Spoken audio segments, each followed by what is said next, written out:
मुरुम शहरातील नेहरू नगर बाहेरपेठ येथे पिण्याचे पाणी गेल्या 6 महिन्यांपासून येत नाही। त्यामुळे प्रशासनाने वेळीच पाणी सुरळीत न केल्यास घागर मोर्चा काढण्याचा इशारा स्थानिक नागरिकांनी दिला। याबाबतचे निवेदन मुख्याधिकारी सचिन भुजबळ यांना दिले।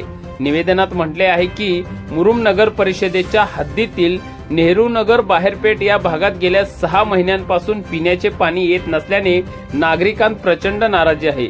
यामुळे नागरिकांची गैरसोय होत आहे। नियमित आणि पुरेशा दाबाने पाणी यावे यासाठी योग्य ती उपाययोजना राबवून पाणी वितरित करता येईल। स्थानिक नागरिकांच्या माध्यमातून नगर परिषदेकडे संबंधित विभागाला सातत्याने पाठपुरावा करून देखील कोणतीच उपाययोजना झाली नाही। त्यामुळे स्थानिकांना पाण्यासाठी वणवण फिरावे लागत आहे। शहराशेजारी असलेल्या बेनीतुरा तलावात मुबलक पाणी असून देखील संबंधित प्रशासन मुख गिळून गप्प बसले आहे।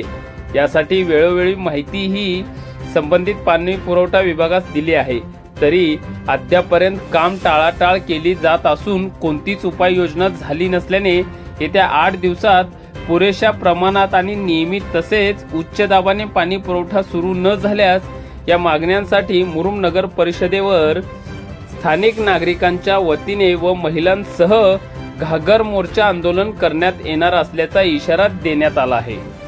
यावेळी मुख्याधिकाऱ्यांना दिलेल्या निवेदनावर जावेद ढोबळे, अबूबकर मोगले, बालाजी मंडले, हारून मोगले, सलमान ढोबळे, जमीर नदाफ, गिरिराज शिंदे, आदम कोतवाल, आसिफ शेख, समीर नदाफ, अजीज नदाफ आदींच्या स्वाक्षऱ्या आहेत।